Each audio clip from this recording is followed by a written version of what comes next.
At any given time in the United States, the FBI estimates that there are between 25 to 50 active serial killers. Now, that basically means that the person responsible for their crimes hasn't been caught yet. Today, we'll be looking at those cases to show you what's been going on.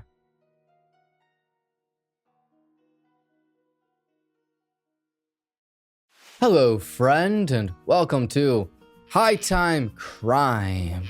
My name's Joel, and on here I specialize in true crime and also being a billionaire. What can I say? I'm rich!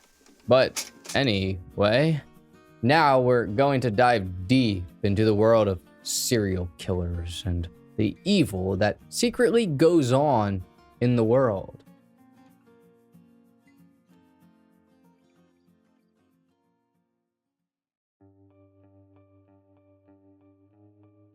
The first case we'll look at is about the I-70 killer. For 29 days in April to May in the year of 1992, 6 people were murdered in essentially the exact same way. It started off with Robin Fuldauer, who was 26 years old and a 1988 graduate from the University of Indiana. Robin had plans to start a family one day, and while hoping that day would one day come, she was working at a Payless shoe source in Indianapolis, Indiana. She was a girl who always had a smile on her face, loved tennis and sailing and her family in general. Now, on Wednesday, April 8th of 1992, Robin had been working at Payless shoe source, and at first it seemed to be a pretty normal day. She wasn't originally supposed to be at work that day, but a coworker of hers had to call out sick. So Robin felt it was necessary that she go in to help her coworker. Witnesses at the Payless store had said they saw a weird guy who was just loitering outside not too long before all of this. This guy was apparently outside for about a half an hour or so, just sitting on the curb, watching the store. Not only this, but it was said that this guy was sitting there, talking to himself and giggling. It's believed that Robin was murdered at about 1:30 p.m., and here's what may have happened. The killer walked inside with a gun, either an Irma Work ET-22 or an Intratec Scorpion. Then, pretending like the entire thing was a robbery, he made Robin give him the money that was in the cash register, totaling about $90. Next, the killer made Robin go into the back room and made her kneel on the ground. After this, he shot her in the back of the head, killing her twice. Finally, it's believed he left through the back door and somehow made his way. The store manager tried to get into contact with Robin not long after this, probably at about 1:45 to 2 p.m. When Robin didn't answer the phone, the store manager called a local gas station and asked the employee to go check on her. That employee did, and when they got there, they saw no sign of Robin. So they went back to the gas station, and at about 2:20 p.m., they called the police. Police would show up almost right away, and immediately Robin was found deceased. They did everything they could to figure out who was responsible, but while still investigating, another incident would take place. A few days later, and about 640 or so miles away in Wichita, Kansas, on Saturday, April 11th of 1992, this I-70 killer would strike again. 32-year-old Patricia Trish Majors, from what I can find, had a husband of 12 years. Though they were together for longer than that, his name is Mark, and the two of them were best of friends. In February of 1991, this couple bought a store, but it was mostly for Patricia, Mark said. The store was called the La Bride d'Elegance and served night tuxedo and formal wear. Trish had an employee that worked for her also named Patricia, but Patricia and Trendle Smith. She was 23 years old and a nursing student who wanted to get into the nursing program. Patricia was a junior at Wichita State University, but at the time she wasn't enrolled because she was working a lot, trying to make some money.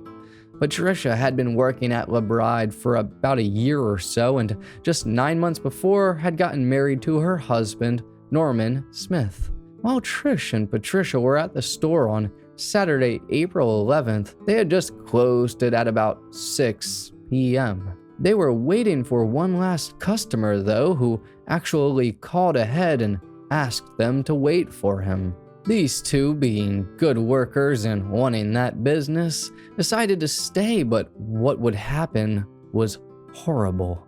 Not long after Trish closed the store, a man with a .22 caliber pistol, one of the pistols I mentioned earlier, forced Trish and Patricia into the back of the shop. Next, he made both of them either kneel or lie down and shot both of them in their heads. Trish died instantly, while Patricia stayed alive for about an hour or so. This killer would then steal money from the cash register, but I'm not too sure how much. After this happened, the man that was coming to pick up his cummerbund walked inside and was immediately confronted by the killer. These two got into some sort of argument, and then somehow the customer was able to escape unharmed out of the back of the store. This customer, who, mind you, got to the store somewhere around 6:20 to 6:30 p.m., then called the police about an hour later because he was shook up. A bit weird. Also, I cannot find who this customer was. But the customer did give a description to police of what this possible suspect looked like. He was about 5'7" to 5'8", around 160 pounds, with a stubby beard and red hair. This sketch shows that description. Now, once again, after police arrived, they found these two women, called their husbands, and both of them were remarkably distraught. And the police started their investigation, but once again, the I-70 killer was going to strike. About 9 hours away from Wichita, back in Indiana, was a city called Terre Haute, and here lived a 40-year-old man named Michael Mick McCown. Michael was a very nice guy who had a great social life. He, from a young age, loved music and sang and played bass guitar. Michael was in a few different bands in the 80s, actually playing with a guy named Henry Lee Summer. He's pretty known, and Michael also managed a nightclub in Louisville for about a year, and then he moved back to Terre Haute 5 years prior in 1987. Michael loved the harmonica, he was a single man but looking, and he really enjoyed buying old radios and going to antique stores. Michael worked and pretty much owned or ran a ceramic business called Sylvia's. This was Michael's mother's name, and this shop was hers at one point, but when Michael moved back to the city, he took it over. Originally, the business was his father's barber shop, and his mom opened a ceramic shop in the back, but eventually the ceramic business grew a lot and overtook the barber shop. But on Monday, April 27th of 1992, at 3:30 p.m., Michael was at Sylvia's working. To give you an idea of how this shop ran, there was 0 parking allowed out front of the shop, and most people that went into Sylvia's had to have an appointment or knew Michael personally. To add on to this day was a busy day for everyone around Sylvia's. I'm referencing the other stores. Typically, these stores kept a good alert for what was going on around them, but this day, nobody saw a thing. It's believed that this killer may have walked into the back of Michael's store and asked if they could see a small white ceramic house that was on a lower shelf. This is when the killer walked up behind Michael and put the gun to the back of his head, about 4 inches away, and killed him instantly. The ceramic house fell on the ground, but it didn't break. The killer then stole Michael's wallet, but left $15 in his pocket and also left $50 in the register. Family of Michael and police believed that the killer may have thought that Michael was a woman at first because he had long hair and an earring, and the store was called Sylvia's. So potentially, after realizing that Michael was a man and 6'3", quite a big guy, that he would easily overpower the killer. The killer then shot him. Afterwards, the killer left and nobody saw anything. Even a guy who was friends with Michael and lived basically right behind Sylvia's and could see the alleyway saw nothing. Police somewhere around here, I believe, started to piece this all together and realized that they were dealing with a serial killer, and this serial killer was about to strike again. This time only about 3 hours away and 180 miles from Terre Haute was St. Charles, Missouri. Here lived a 24-year-old woman named Nancy Christine Kitzmiller. Nancy grew up in Mustang, Oklahoma, but when she was 10 years old, her family moved to St. Louis. In her 12th grade year of high school, she began playing soccer for the school, which this part I'm just a little confused about. It says that Nancy started playing soccer in the 12th grade and made the high school team, which means that she would have been on varsity because of her age. She must have been a literal prodigy at soccer, because by the next year, she started attending Oklahoma State University, and not only did she make the soccer team, but she became the captain of the team. But in 1992, Nancy had just recently graduated from Oklahoma State University with a degree in geography. She around this time organized a women's soccer league to play with her friends, and she really loved rodeos and cowboy bars. Nancy wore cowboy boots and jeans and western shirts and jewelry all the time. She really was into that whole entire world. Nancy moved from her parents' home in St. Peter's to Creve Coeur and just interviewed for a new job with the Defense Mapping Agency in St. Louis. In the meantime, she would continue working at her job at the Boot Village store. This was a store that, well, sold boots and other types of shoes, but not only this, Nancy a few days before had gotten a new Chevy pickup truck. She was genuinely looking very forward to life and what it had to offer. But on May 3rd of 1992, Nancy was working at the Boot Village store in the Bogey Hills Plaza shopping center in St. Charles. It was just off of I-70. This day, Nancy, just like Robin, wasn't even supposed to be working, but a coworker of hers wanted to have the day off, and so Nancy decided she'd work. Nancy opened the store at about 12 p.m., and she was the only person inside. About 2.5 hours would pass, and at 2:30 p.m. a customer came in and noticed no one was inside. Eventually, I guess the customer walked into the back because he found Nancy in the back room of the store, and then the customer called the police. When the police got there, they discovered Nancy deceased, and her purse was still there. Only a small amount of cash from the register was missing. Immediately, they began to think it was eerily similar to a robbery that happened a month earlier at a Hallmark store that was located in the same plaza. In that case, a man stole $200 and forced 2 workers into the back room, where he sprayed them with mace and left. The guy in Nancy's case looked very similar to the man in that one. Though quickly, Nancy's case was seen to be related to the I-70 killer. A witness said they saw a guy sitting on the curb at around 12:30 p.m. and acting suspicious. And then another witness came forward and said they saw the same man inside of the store. Some reports say the witness said he was a red-headed man about 5'7" to 5'9" and 155 to 165 pounds with an average build and also brown eyes. Other reports say he had brown hair though, and I'm curious about how this witness would have been able to see the man's eyes from that far away. But regardless, a police investigation was immediately started, However, once again, the I-70 killer was getting ready to strike. About 3.5 hours away, around 220 miles from St. Charles, Missouri, was Raytown, Missouri. Here lived a 37-year-old woman named Sarah Blessing, and she was married to a guy named Sonny, and Sonny had 2 boys before he met Sarah. They had been married for about 8 years at the time.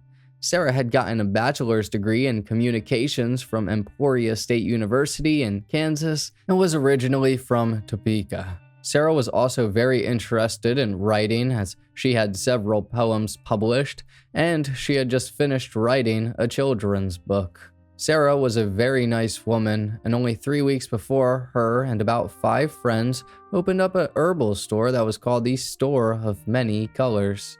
The store sold herbs, crystals, vitamins, clean water machines, mini trampolines, and a bunch of other things. All 6 of these friends would take turns working in the store. On May 7th of 1992, it was Sarah's day to work. Now, she woke up at about 7 a.m., got out of bed, fed her pets, and prepared her breakfast. A few hours later, at 10 a.m., she visited a friend named Karen Winnie. Sarah did this every week. They talked about heaven and people who just recently passed away. At around 12 p.m., Sarah pulled into the Woodson Village Shopping Center to open the Store of Many Colors. Around 2 hours would pass, and Sarah and her husband, Sonny, talked on the phone about business, the boys at home, and their dog and cat. A few hours would go by, and at 5 p.m., a man named Tim Hickman arrived at his video store, the Video Attic, that was directly next to Sarah's store. Tim was relieving his mother and sister, who both worked during the day. An hour later, at 6 p.m., a guy who owned an auctioneer store across from the Store of Many Colors had noticed a man walking in and out of his store, but very suspiciously. At about this same time, another witness saw the man, who was wearing a gray sport coat, slacks, and dress shoes, walk across this parking lot and towards Sarah's store. At 6:15 p.m., Tim, the owner of Video Attic, looked out his window from his store and saw this man walking right to his store wearing a sport coat, and he thought to himself, "Wow, that's weird." And then when Tim looked up again, this man was right in front of the doors. Tim looked at this man and he looked back at Tim, and Tim said he thinks this guy was a little shocked. He thinks that the man may have scoped his store out earlier and seen both his mother and sister, and when he saw Tim, he was confused, and so after making eye contact, this man turned left and got out of sight of Tim. About 3 minutes after Tim saw this man walk away, he heard a loud pop, familiar to him as a gunshot. Tim had guns of his own and immediately grabbed one and put it behind his back. He then jumped outside to look at what happened, and he saw Sarah's door closing and the man he saw earlier booking it around the corner. Tim could tell it was the same man because of his clothes. Tim saw this man run over a very steep hill in about a total of 30 to 45 seconds. He then walked over to Sarah's business and looked inside, but saw nothing. Next, he walked inside and called out for her, but she didn't answer. He walked further back, and this is when he found Sarah deceased. Basically, at about 6:30 p.m., that man came inside of the store, and within moments, it's believed he made her go to the back room by using a gun. While Sarah was walking into the back room, she didn't make it fully in before this man shot and killed her. I'm unsure if she was shot in the head like the previous victims, but Sarah was murdered. Police were immediately called, and they discovered pretty much nothing stolen besides a very small amount from the cash register, and her purse was rifled through. Another witness from a store saw the killer running away, and a police officer ran the course that the killer ran, and it wasn't exactly an easy task. The killer took a very weird way out, but he was never caught. And in fact, they believe that a year later, in 1993, he may have murdered 2 more women in the exact same way in Texas. One was a 51-year-old named Mary Ann Glasscock, who was murdered in Fort Worth at the Emporium Antiques store on September 25th of 1993, and 22-year-old Amy Vess, who was killed in pretty much the same way in Arlington on November 1st. A few months later, on January 15th of 1994 in Houston at the Alternatives gift shop, a woman named Vicki Webb was working and had talked to a man for a little bit before he shot her in the head from behind. Luckily, a large vertebrae in her head made the bullet not penetrate, and so she was still alive. Vicki said everything felt like slow motion, and the first thing that crossed her mind was, "Please, God, don't take me. I have a 13-year-old. As Vicki laid on the floor, she watched the shooter who jumped over her start going through the cash register. Vicki played dead, and this was easy for her because she was completely paralyzed from the neck down. The killer then dragged her behind the counter and pulled down her pants, pressed the gun against her forehead, and pulled the trigger. The gun did not fire, and it only clicked, which Vicki said amused the killer. That he started laughing viciously, that it was maniacal and pure evil. Afterwards, Vicki was taken to the hospital, and she eventually learned to walk again and hopes that one day this monster will be caught. She also said that this man had a distinctive bow-legged sort of walk. Now, obviously with Vicki, that was very unlike the other victims as he pulled her pants down. I don't know if he, but I sure hope not. Also, with all of these women, a .22 caliber gun was used, but it wasn't the same one as previously.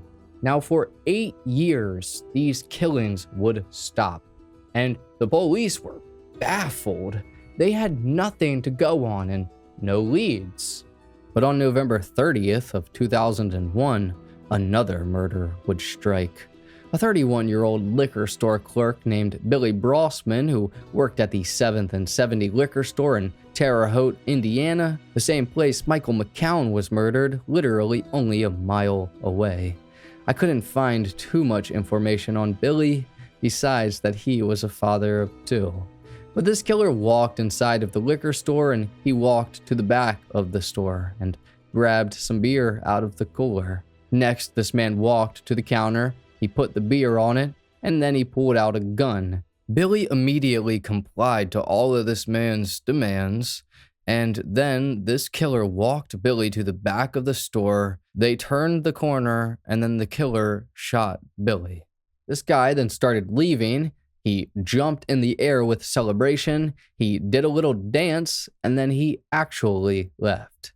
He didn't grab the beer or any money out of the cash register. This man's only intention was to kill Billy. Now you can clearly see the picture of the suspect, and on his finger you can see a wedding band. He's most likely married, so there's a good thing to look at.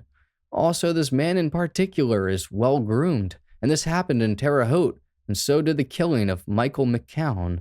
So it's probably pretty likely that whoever is behind these crimes could possibly be living in Terre Haute, or somewhere not too far away. I'm going to guess definitely Indiana, as that's where it all started and kind of ended. As of now, at least to the police's knowledge, the I-70 killer hasn't struck in a very long time. Supposedly, they've had several suspects, and apparently the Terre Haute police even prepared a murder warrant for a man, but the prosecutor refused to sign on it. It's always the prosecutors protecting criminals, but regardless, 6 known people were killed by the I-70 killer. All of the women from Texas and Billy Brossman are all speculated to be killed by the same person, though. My thoughts are that, once again, this man is probably a married man if the guy in those pictures is the same guy. Also, they aired that on national television a while ago, and no one came forward. How can so many people see something and not one person come forward? Someone has to know who that guy is. They have to. Hopefully one day, all of these people can get justice, and this evil person can be thrown in prison. There's also speculation that the man behind this could have died, as he was believed to may have been a hitchhiker, or that he could be in jail on unrelated charges, or that he just stopped.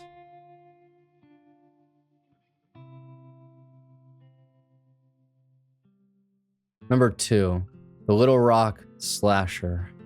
In Little Rock, Arkansas, from September of 2020 to April of 2021, there was 3 people killed in the exact same way, aka being stabbed.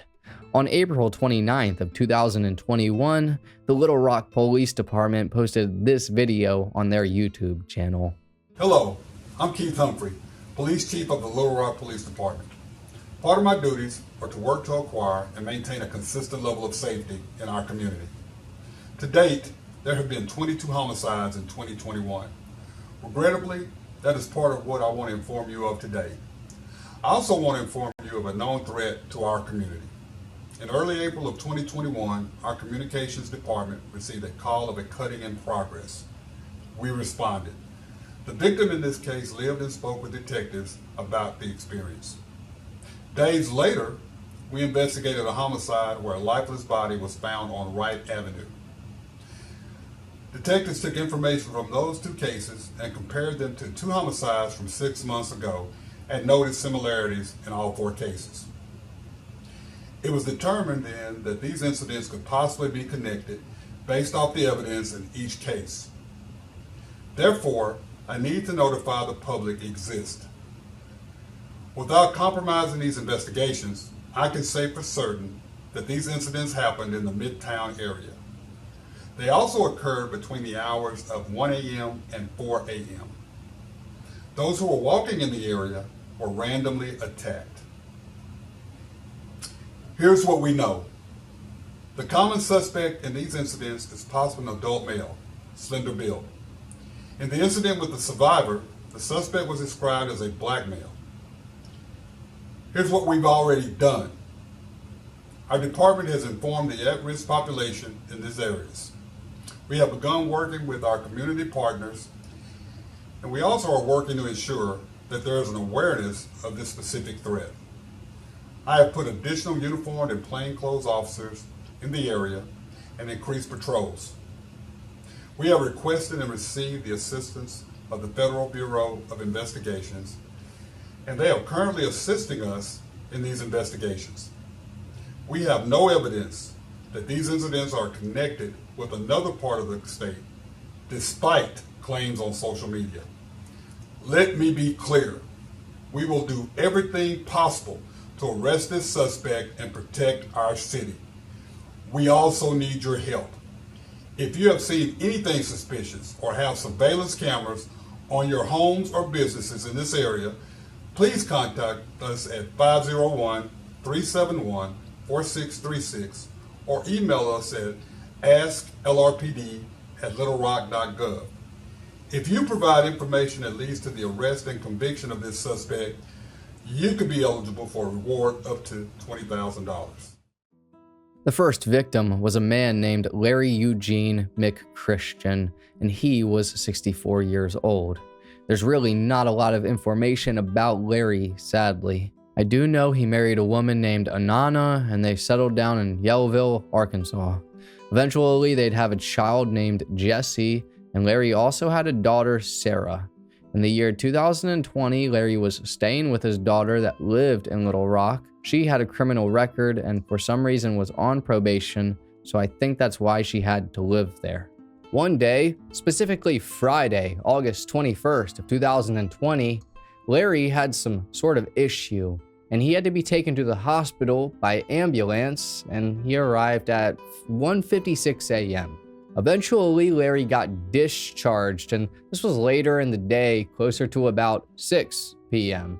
It was said that Larry gave the hospital 2 different numbers, and one of them had a name next to it, and he wanted them to call specifically that one. That was supposed to be his daughter's number, but I believe he accidentally gave them the wrong one. The hospital said they then tried to call his daughter at 6:40 p.m., and what happened was that when the hospital called the number, the person on the other line told the hospital that they don't know Larry, and then they hung up. The hospital then told Larry about local homeless shelters, and they gave him a token for the bus. They said that when Larry left, he seemed to be cognitive and understanding, and the exact time he left was 6:50 a.m. He stood in the loop area for about 6 minutes, and then he walked away. After Larry walked away, what exactly occurred isn't known, but what we do know is this. The next day, on August 22nd, Larry's daughter Sarah called the police to report her father missing. The night before, she went to the hospital to try to find Larry at about 8 to 9 p.m., but was unsuccessful.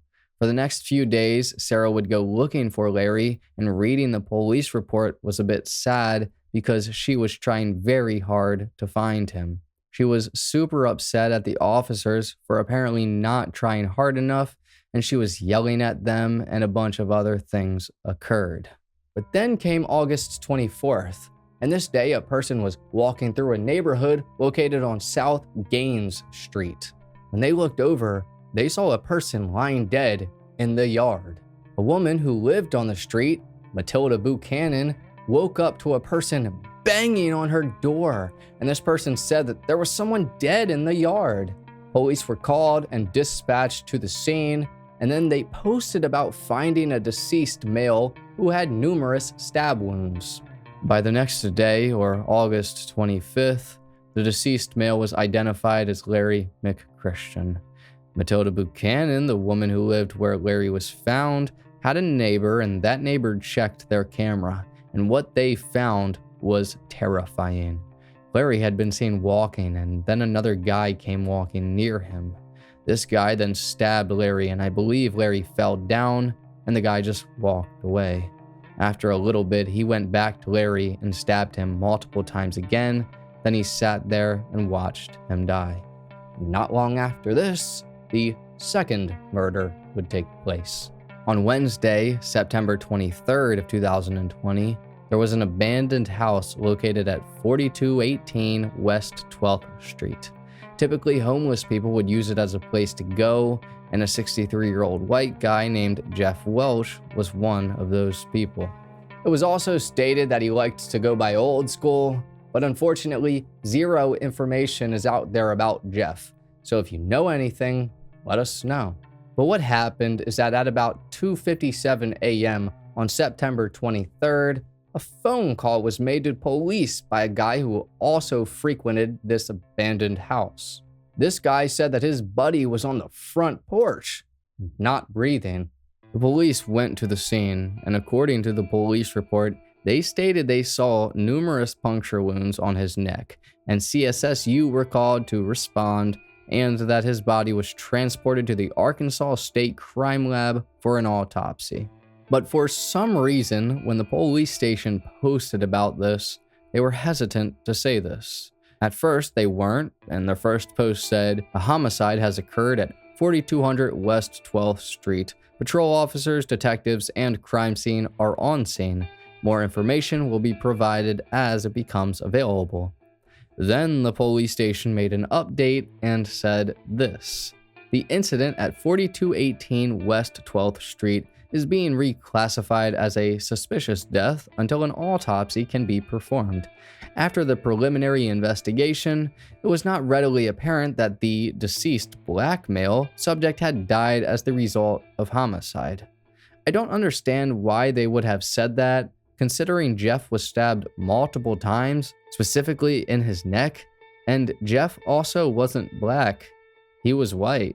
Very confusing, but once again, the serial killer was on the loose. He wasn't quite done yet. Several months would go by without any reported incidents, but on April 11th of 2021, a woman named Deborah Walker, who was a 43-year-old white woman, was viciously attacked, but she survived.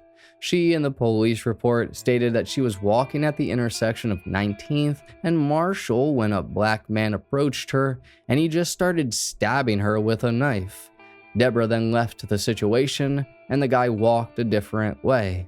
Deborah had been stabbed 15 times all over her body, but luckily for her, none of the wounds were life-threatening. For some reason, Deborah wouldn't answer any questions, and I'll be getting into that momentarily. This serial killer, however, still wasn't done with his rampage, and in fact, the next day on April 12th of 2021, the next incident would occur. This day, a 40-year-old black man named Marlon Anthony Franklin was found suffering from stab wounds on an overpass close to Wright Avenue. And once again, sadly, there is not a lot of information about Marlon, so if you have any, please let us know. But after police made their way to the situation, they were called at 6:33 a.m. They found Marlon suffering from severe stab wounds, and shortly after, he passed away at the scene. Now, the Little Rock Police Department knew that they had a serial killer on their hands. Someone was on the loose killing people for no reason. And the snarky media group, or SMG, where I sourced this information from, found out a lot about who this potential killer is. I mean, a whole lot. After all of these murders and attempted murder took place, flyers were posted all over the city, and people began to worry about being killed. Apparently, while SMG was doing research into the case, they went to talk to people and found out a bunch of other people have had a knife pulled on them by this same guy. And not only that, but they all knew him as the Stalker and the Juggler. And not only this, but they told SMG his real name and even where he lived. Next, SMG went to talk to Deborah Walker, the woman who survived this deranged killer. I'm guessing the reason Deborah wasn't telling the police a lot was because she also apparently knew the killer and even gave SMG his name, and it was the same name that everyone else was giving. Apparently, they knew where the killer was living, and the killer had a landlord, and one day the landlord may have figured out about what he was doing and decided to kick him out. This is the killer supposedly leaving the house. Apparently, the Little Rock slasher is a 46-year-old black man who has served 2 terms in Arkansas prison for domestic violence, and that he's been in and out of mental institutions and drug facilities. Now, SMG stated that court records showed 3 days before Larry McChristian was killed that a member of the killer's family had tried to get him committed for addiction treatment, stating that he was addicted to drugs and also homicidal. The family member said he would walk up and down the street for miles and that he was super angry. And if you didn't give him what he wants, he could get very violent. This supposed killer, on August 26th, 2 days after Larry was found, was admitted to a treatment facility and got released on September 16th of 2020. Apparently, this man left the facility before he was supposed to, and the police issued a warrant for him. Not long after this, on September 23rd of 2020, Jeff Welch was found murdered. 2 days later, this killer was then put back into a treatment facility and got released not long after. But he didn't do anything for several months. Then in April, Deborah was attacked and Marlon was killed. Now, literally nothing has came from this case. And in fact, no one has been arrested, and there's really no sign of it ever coming to a closing. 3 innocent men were murdered, and 1 woman was injured in a very vicious manner. And apparently, multiple people know exactly who this killer is, where he lives. SMG supposedly knows his full name too, his medical records, his history, and everything, even people around him. So this begs the question, why on earth has he not been arrested?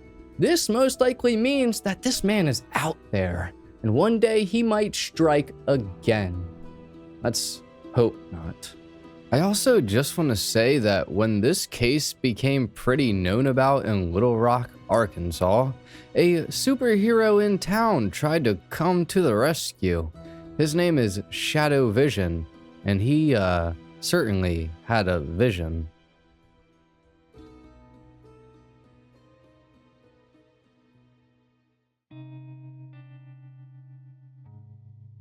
This last case I'm going to mention is happening in Austin, Texas, and a man seems to be targeting young Hispanic women. While there is no name for this killer, I'll let you know what happened.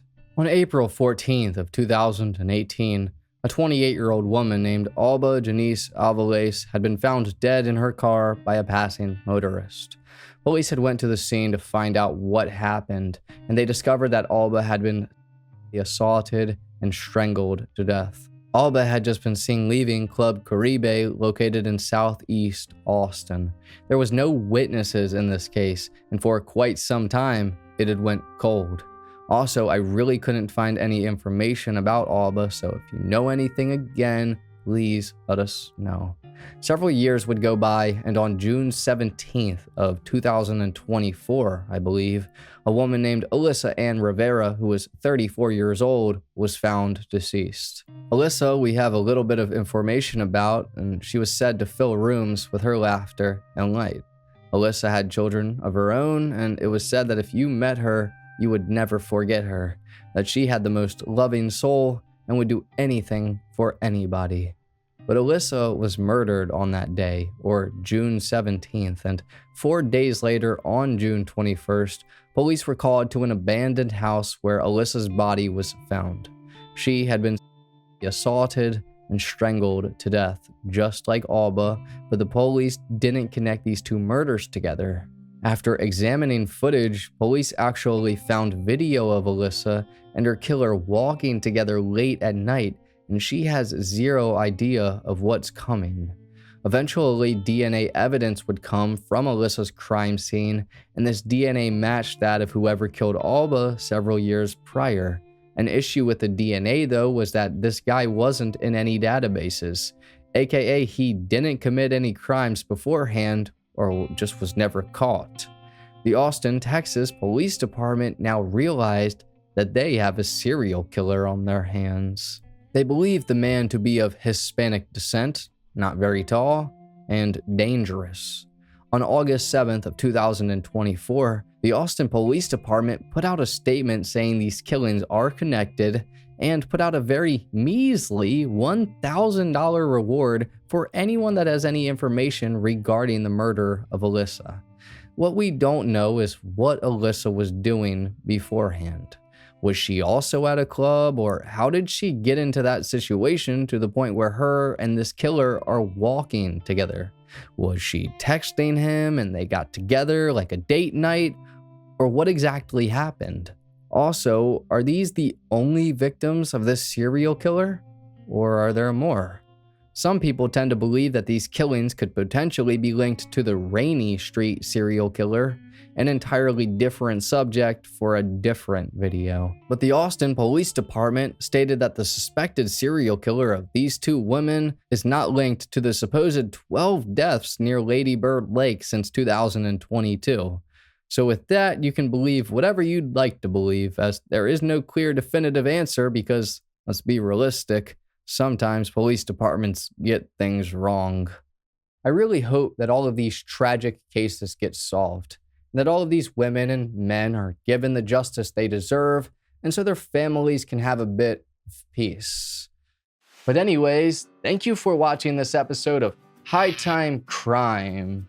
If true crime is your thing, then please like and subscribe because it's all we do. I also have an all-exclusive Patreon if you're interested in that. There's a bunch of tiers to choose from, and the third one allows for you to see a Patreon-only video, and that tier and the second one allow you to have your name at the end of each High Time Crime video. I hope you have a great rest of your day. Take care, friend.